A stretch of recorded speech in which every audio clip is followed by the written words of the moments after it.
Evening good evening to each and everyone. Amen. Alright, thank you so much na we are here and we are alive despite of the situation. Amen. Alright, so dadako na tayo sa message ng Panginoon. At actually, this is not my message but this is the message of God na binigay sa atin ngayong gabi. At salamat sa ating visitors, amen. So meron sa live, meron ding si brother, ano pangalan ni brother? Abu. Alright. Amen. Palakpakan natin ang Panginoon. At si Sister Melanie, our regular visitor, amen. At maraming beses na siyang nakasama natin. At sabi nga, yan ang gusto ng Panginoon. Yan ang gusto ng Panginoon na tayo ay maglingkod sa Kanya. Amen? So, pag tinanong mo saan ang Diyos, hindi natin siya makita. Amen? Pero kapag ikaw ay naniniwala na may naglikha sa iyo, makukonbinsi ka na may Diyos. Amen? So, ang mensahe nandito sa Matthew chapter 6 tayo. Matthew chapter 6 verses 5 to 13. Nasaan yung mga Bible natin? Sige, makinig na lang yung wala. Sige, babasahin ko ng maliwanag.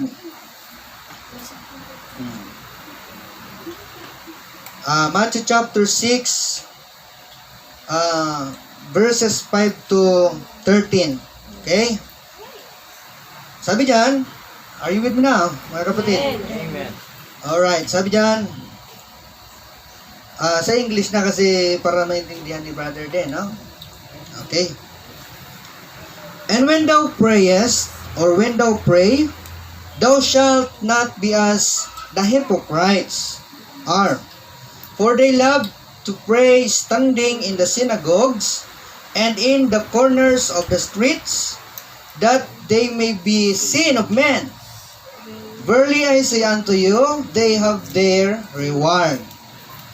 In verse number 6, but thou, when thou prayest, enter into thy closet, and when thou hast shut the door, pray to thy Father which in secret, and thy Father which sit in secret shall reward thee openly. Alright, verse 7.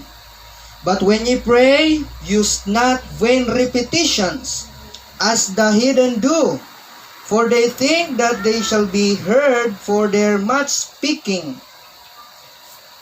Okay, verse number 8.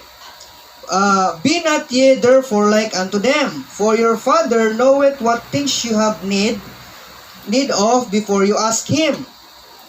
Alright, verse 9. After this manner, therefore, pray ye, Our Father which art in heaven, hallowed be thy name, thy kingdom come, thy will be done, in earth as it is in heaven.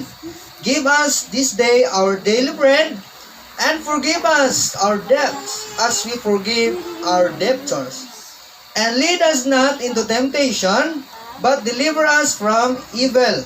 For thine is the kingdom, and the power, and the glory, forever. Amen. So, memorize natin ito noon nung tayo ay nasa malaking simbahan pa. Amen? Actually, maraming beses yan, pero kung naintindihan nyo yung English, nandun yung sa word na repetitions, noon, repetitions ang gamit natin. Okay. So, we cannot go further without the guidance of the Holy Spirit. Let us bow first and pray for a moment. Let us pray. Lord, we thank you, Lord, for allowing us this evening to adore you and to worship you. And we are grateful, O God, because you are the reason why we are gathered together. And you promise that you be with us because according to thy words, 2 or 3 gathered together in your name, you are in the midst of us. We are not 1, we are not 2, but we are many, O God. We are many in attendance. So Lord, we pray that you are happy this evening. Your face, your heart is smiling, O God. And we pray, Lord, that you help us also to understand thy words and open our hearts and minds so that we could be able to admit thy counsel, admit thy corrections. Lord, forgives us in all our sins and iniquities. To you, Lord, the glory, and to you only. All these things we pray in Jesus' name. Amen at amen. Okay. So, ang mensahe natin ay pinamagatan natin siya na the meaning of prayer in our life. Alright?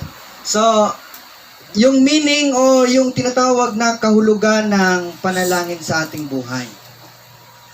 So, the meaning of prayer in our life. Alright? So, pag tinanong ka, ang panalangin ba ay may kabuluhan? Ha? Pag tinanong tayo, ang panalangin ba o pagdadasal ay may kabuluhan na gawain? Sa tingin niyo po, ito pong ginagawa natin, nakakasira ba tayo dyan sa ibang tao ngayon? Ha? Ito bang ginagawa natin ay kahiya-hiya? At yung bang ginagawa ay walang kabuluhan? Or it is vain or nothing? Kapatid, sabi ng Biblia, lahat ng ginagawa natin, basta malinis, hindi tayo gumagawa ng kasamaan sa Diyos at sa tao, lahat ng ito ay, our labor is not in vain, especially unto the sight of God. Amen? So the meaning of prayer, ano ba yung meaning ng panalangin sa buhay mo? Is it meaningful or ito ba ay meron bang kabuluhan sa iyo? Kasi mga kapatid, lalo na sa problema natin araw-araw, kailangan natin mga kapatid ng pagdadasal. Pero pag tinanong mo naman ako, sino ba ang pwedeng magdasal? Lahat pwedeng magdasal. Ikaw at ako, sino mang tao pwedeng magdasal at lumapit sa Panginoon. Hindi natin pwedeng barikadahan. We will not hinder them to come to God. Kasi tayo mga kapatid, lahat tayo makasalanan. Tama? Tayo ay lahat makasalanan.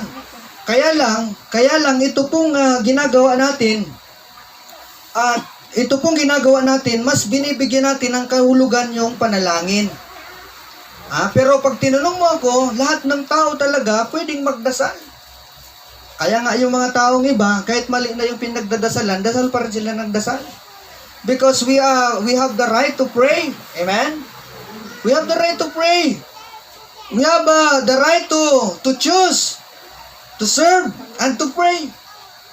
Pero tayo ba nga kapatid, masaya ba tayo na nagdadasal tayo sa totoong Panginoon? Amen?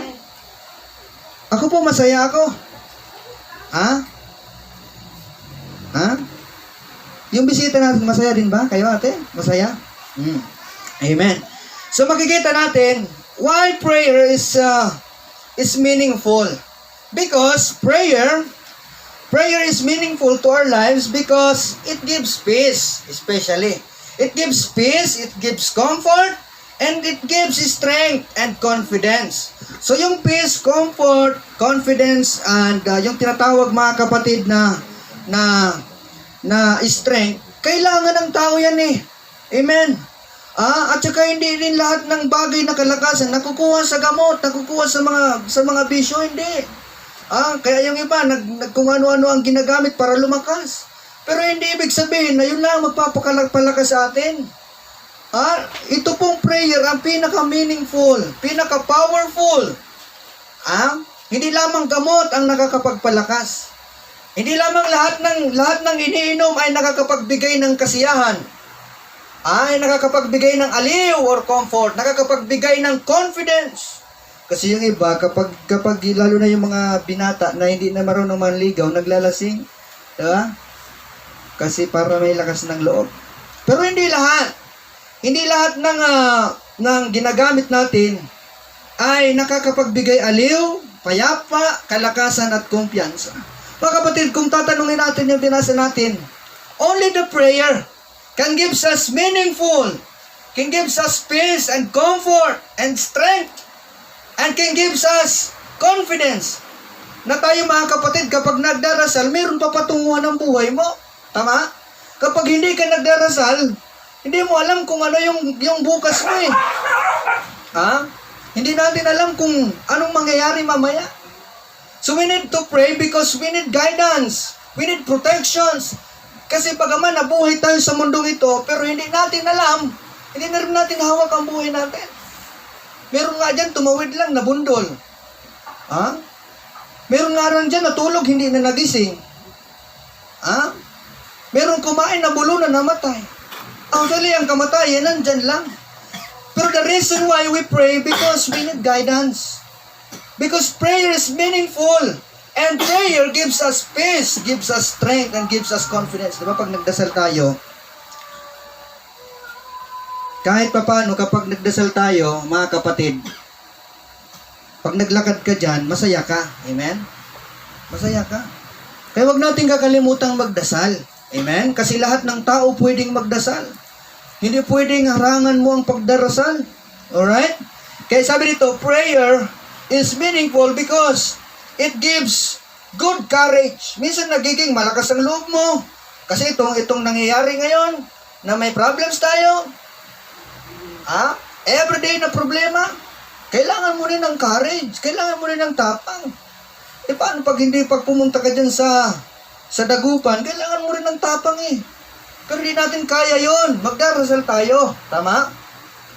Tama. Pag pumunta ka nga lang na Manila, paano kung doon yung destino mo? Paano kung nandyan yung trabaho mo? Pumunta ka ng Manila, kailangan mo rin ng good courage.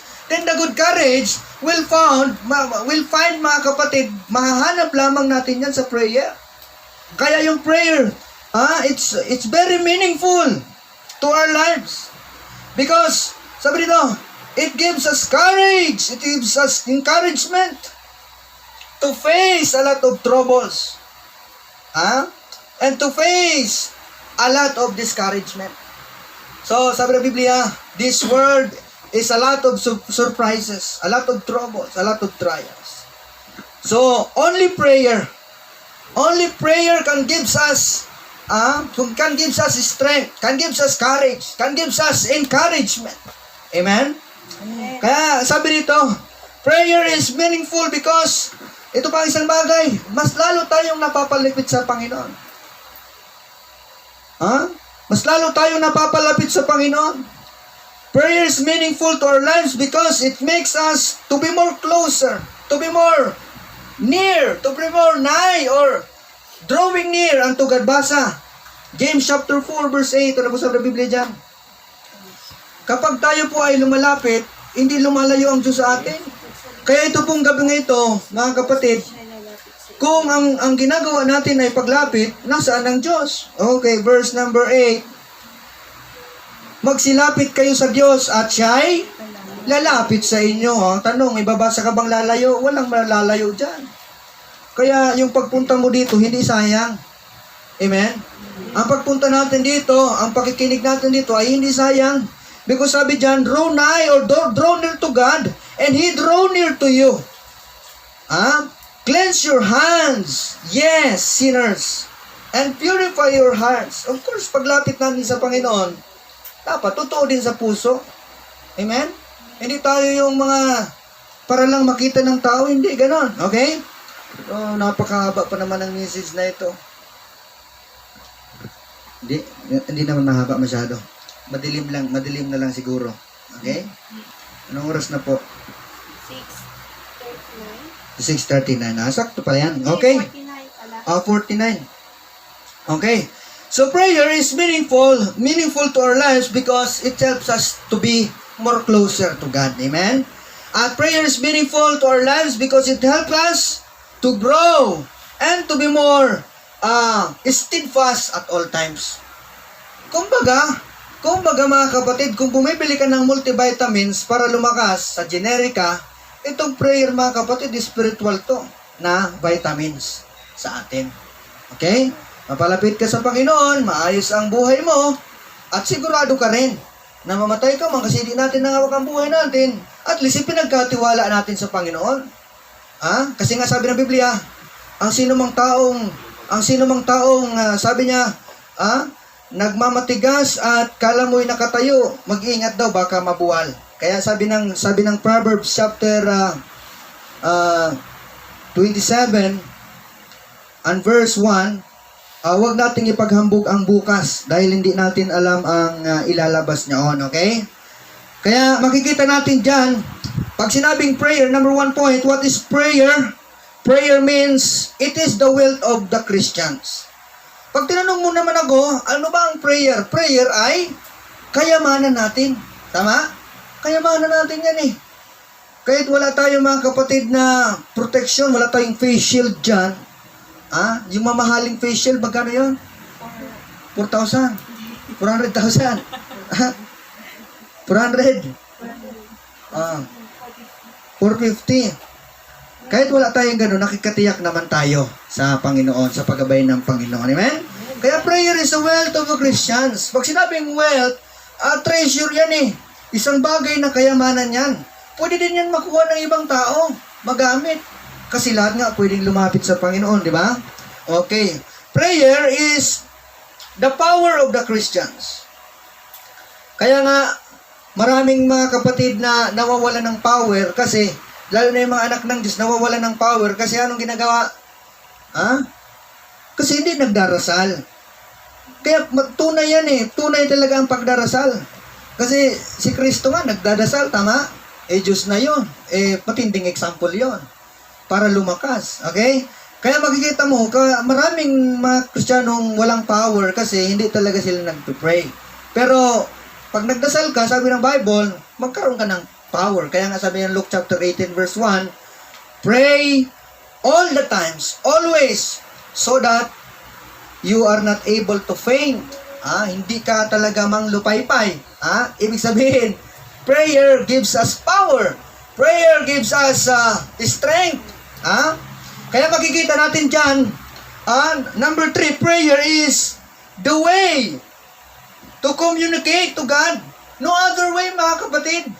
No other way. Kasi sabi ng James 4:2, kayo'y wala kayong ganito kasi hindi kayo humihingi. Kaya nga sabi ng Matthew 7:7 hanggang 8, ask and it shall be given. Kapag hindi ka nag-ask, anong ibibigay? Ask and it shall be given. Knock and it shall be opened unto you. Kapag hindi ka talaga nagdasal, that is the only way to communicate to God. That is the only way. Mga kapatid, pupunta ka ng ospital. Hindi pwedeng sabihin ng ospital, pumunta ka doon sa sabungan. Hindi pwedeng ganun. Kasi the hospital is the only way to cure your disease, tama? Your pain, para gamutin. Yun lang tanging paraan. Ganon din ang panalangin. Yun lamang ang tanging paraan, mga kapatid, para tayo, mga kapatid, ay humingi sa Panginoon. Kapag pinapunta ka sa sabungan, ano mangyari doon, mga kapatid?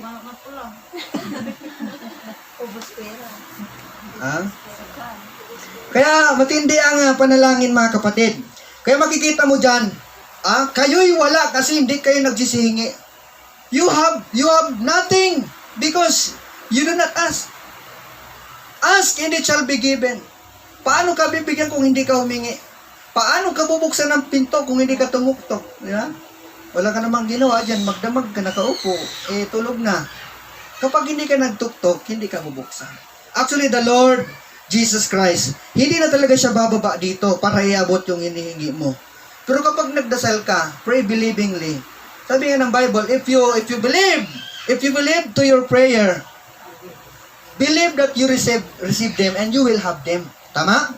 Kaya makikita mo dyan, prayer is communicating to God. Huwag natin yan naalisin, mga kapatid. Yan ang talagang daan talaga. Sino mang tao pwedeng makahingi ng tulong sa Panginoon, lalo na sa maraming problema. Basta magdasal lang. Kasi ang Panginoon, yun ang pangako niya eh. Number 1, God is not a liar. Amen? He not lie to His promises. Sino mang tao, kaya nga, sino mang tumawag sa Panginoon, ibibigyan ng Panginoon kaligtasan, tama? Ay maliligtas. Sino ka man, tao ka.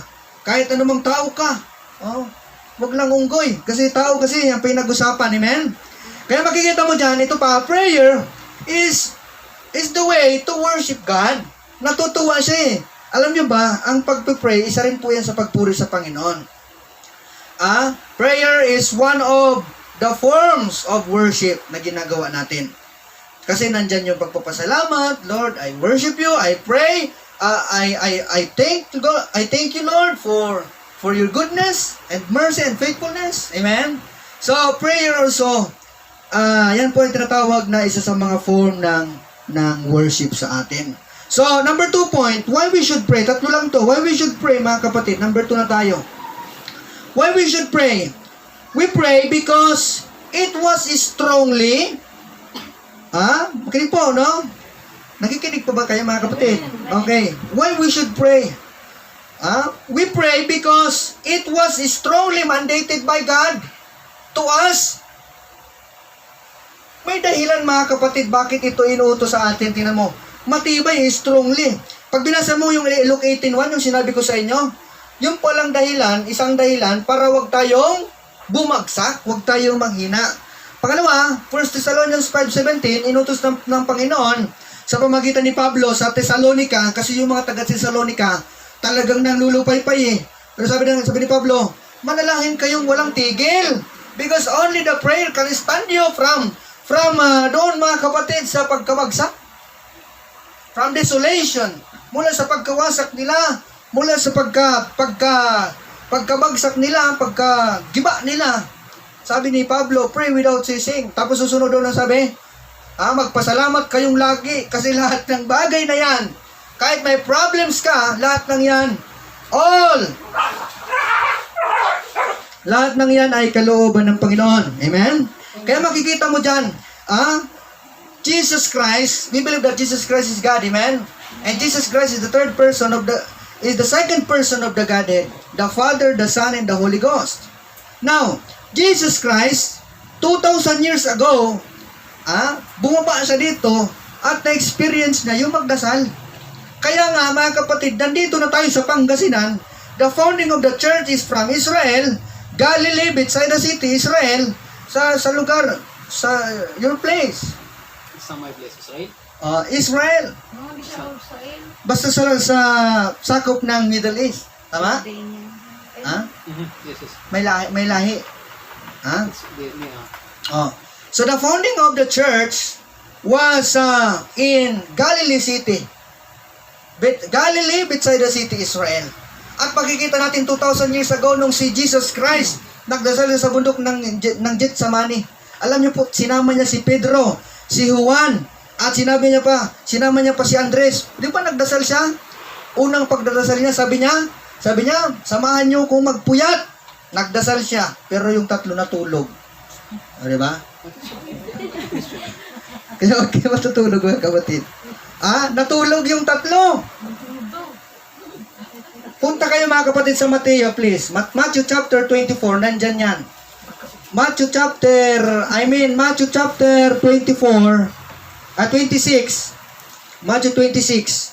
Okay, ang kwento dyan, natulog yung tatlo. Pagpunta ni Jesus Christ, pagkatapos siya magdasal ng isang oras, bumangon siya. Yung tatlong kasama niya, tulog. Anong ginawa niya? Sinaway niya. Tingnan niyo po sa verse 41.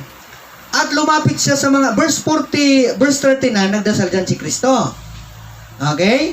At lumakad siya sa dako paroon at siya'y nagpatira pananalangin. Tapos, verse 40, at lumapit siya sa mga alagad at sila'y kanyang narapnang natutulog.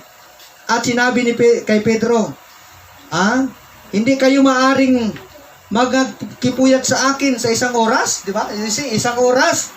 Verse 41, kayo'y magpuyat, magsipanalangin upang huwag kayo magsipasok sa tukso. Upang espiritu sa katotohanan ay may ibig, datapwat ang espiritu ay mahina. Alright. So, naulit yan. Pag binasa mo na naman yung 42, nanalangin na naman dyan si Jesus Christ. Pangalawa. Tapos, pagkatapos niya, nadatnan na naman niya tulog. Yung tatlo. Talagang tulog-tulog. Kaya mga kapatid, siguro, kaya mga Kristiyano ngayon, tulog-tulog. Pero mas patindi dito kasi kasama na nga nila ang Panginoon, itulog-tulog. Siyempre, lalo pa tayo, minsan di tayo nagdarasal, amen? Inaamin ko rin minsan, amen? Kayo ba, inaamin nyo rin? Siyempre, lahi ng mga tamad na natin Especially, nabigyan lang tayo ng biyaya ng Panginoon Alright. Kaya pag binasa mo dyan, sa verse number 43, talagang humihilik ko sila dyan Siguro nag-email to nagdamag siguro to, nag-email. Nag-email siguro to. Tapos madaling araw Tapos siya na. Verse 44, at muli silang iniwan at umalis at nanalangin bilang ikatlo. Di ba? Kaya mga kapatid, Jesus Christ is strongly mandated to perform the prayer. Why? Because at the time na he was here on earth, mga kapatid, he also experienced praying. Tama? At hindi lamang isa siya nagdasal, kundi napakaraming beses pa siya nagdasal. Di ba? Doon sa Matthew chapter 4, 1 to 4, 40 days po siyang nagayuno. Walang kain, walang inom, 40 days. Kaya natin yan? Oo, isa lang ang nakakaya noon, 40 days. So, makikita natin dyan na 3 times siyang nagdasal. Tama? Pero, makikita mo yung kasipagan niya. Kasi yung unang reason niya, dito po, ang sabi dito, pray so that you not enter unto temptations. Number 1 po yan. Pangalawa, pray to not enter to faint or weak. Tapos pray to be strong and a good defender like Jesus Christ. So magdidepend tayo because yung tinatawag na adversary, yung tinatawag na enemy. Alright? Kaya makikita natin dyan, we pray because that is mandated by God. That is mandatory. When we say mandatory, that is obligatory. Obligado ka eh. Mandatory yan eh. Utos yan ng Panginoon. Saan ba natin mababasa dyan? Sa bilasa natin, inutos ng Panginoon na magdasal. Okay, letter B, when we pray because we have needs. Amen? Napakarami nating pangangailangan. And we pray because it is for our own sake. Sige, pag di ka nagdasal, baka hindi mo alam kung saan ka punta. Kaya tayo nagdarasal para sa ating ikabubuti. Kaya tayo lumalapit sa Panginoon para sa ating kapakanan. Amen? Alright, so okay, last point na tayo. Okay? Sa susunod siguro, itutuloy ko na to. No? Time na tayo. Pero yan ay napakagandang pag-mensahe natin. Anong oras na po? 7:04 na. Alright. Sige. Okay lang sa inyo, tuloy natin ang next na next week. So, pero bago tayo mag-end, ito lang muna ang i-recall natin. So, we should pray because it is commanded. It is mandated. It is obligatory. It is mandatory. It is necessary or essential. Amen? Kaya makikita mo dyan, pag nagdasal ka, sabi ng Bible, upang wag manghina, upang maitakas sa temptations, upang ikaw ay magkaroon ka ng stronger and a good defender like Jesus Christ.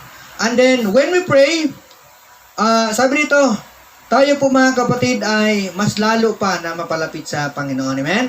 Actually, kaya tayo nagdito ngayon because we have needs, we have many needs, we have problems. Amen? The present, the current situation, alam natin yan. At yung everyday and the effect of current situations, alam natin yan mga kapatid.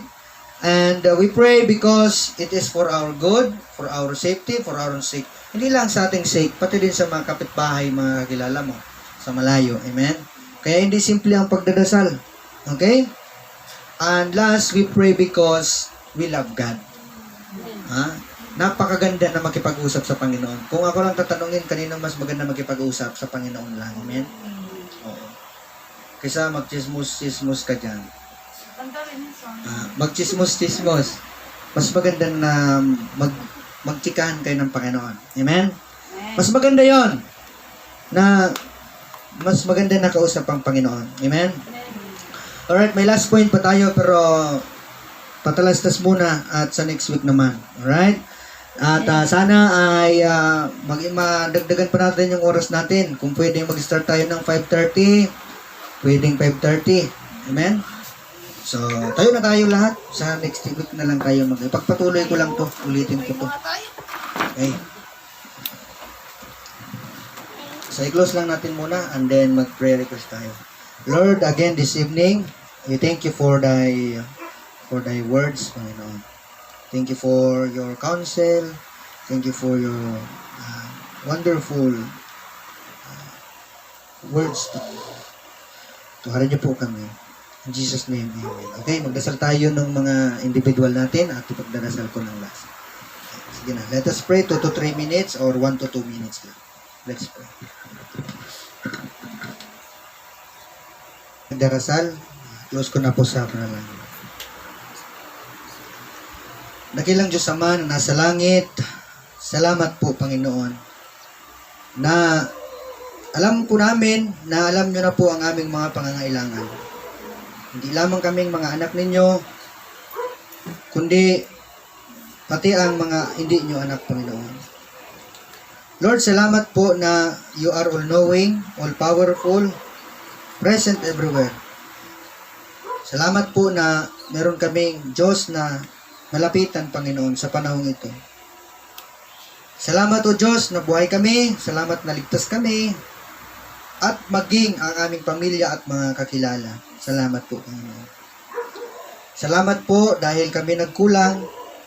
Salamat sa mga pagpapala mo, sa kabila ng pagpapala mo, sa kabila ng kabutihan mo. Kami naman nagkulang. Kami naman po ay nagkulang at nag-abuso. Wala po kaming maibayad na pagpapasalamat, kundi sa oras na ito kami ay wala kaming maibayad na pera, kundi sa oras na ito kami po ay magpasalamat ng maraming Panginoon. Lord, lahat ng amin ay kinakakilala namin na lahat ng ito ay galing sa inyo. Dahil sa ganang amin, wala kaming magagawa. Sa biyaya nyo lamang po kami ay nagpapatuloy, Panginoon. We thank you, Lord, for everything. Thank you for the visitors. And we pray, Lord, this evening that you convict their hearts to receive you, Lord Jesus Christ. Because you are the only way to go to heaven. No other than. Not the church, not the baptism, not the Lord's Supper, nor the good works, nor everything, nor my family, but you, Jesus Christ alone. You are the only way to go to heaven. Convict them, O God. Convict their hearts to receive you this evening. To have faith in you. That you are the only Savior who died for our sins, who gives your life for us and for us to obtain the eternal salvation. Lord, this evening, we thank you for our visitors, kay brother and kay sister, at sa mga regular visitors. And kasama ang iyong iglesia nandito, kayo na po ang bahala sa kanila. Bigyan niyo siya ng kaligtasan, Panginoon, sa gabing ito.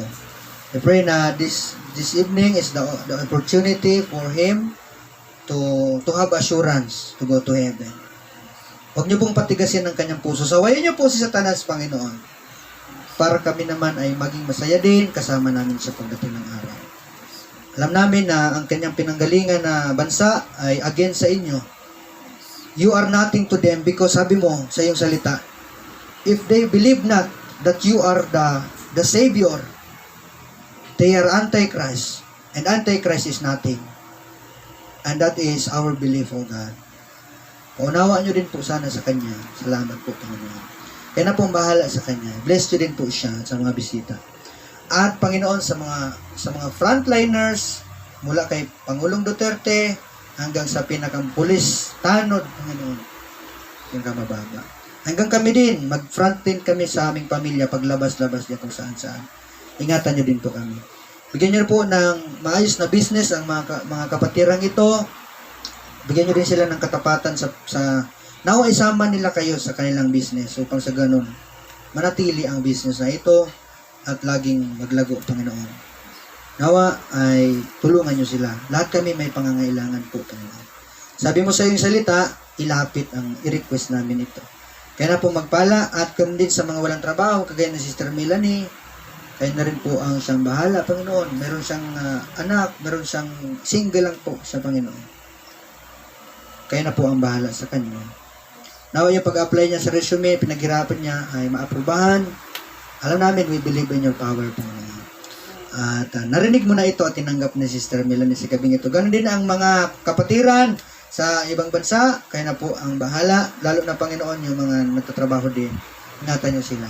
Sa aming mga pamilya na nag-backslide, Panginoon, purihin pa rin kayo, Panginoon, sa buhay nila. dahil kayo po ay tapat pa rin sa kanila sa oras na ito. Tulungan nyo sila na manumbalik, Panginoon, na kahit ano man ang posisyon sa buhay, hindi hadlang ang kahirapan o kaginhawaan para tumigil kami sa paglingkod. At kayo na rin po ang bahala sa mga nasa live stream na mga kapatiran na hindi na nakapunta dito. Salamat sa gadgets, Panginoon, na ginamit nyo para makasama namin sila. At ganoon din po, kayo na rin po ang bahala sa mga kaibigan namin, mga tatay na hindi namin, mga pamilyang hindi namin kasama dito. Salamat po. Mga karamdaman, pinagaling nyo na po, Panginoon. Mga kailangan ng lahat, tinugunan nyo na po, Panginoon. Thank you so much, Panginoon. Forgive us again in all our sins and iniquities. To you, Lord, the honor, the glory, the majesty, the dominion, and power alone. In Jesus' name we pray. Amen. Amen. Alright, thank you so much at good evening. At God bless you everyone. Salamat po.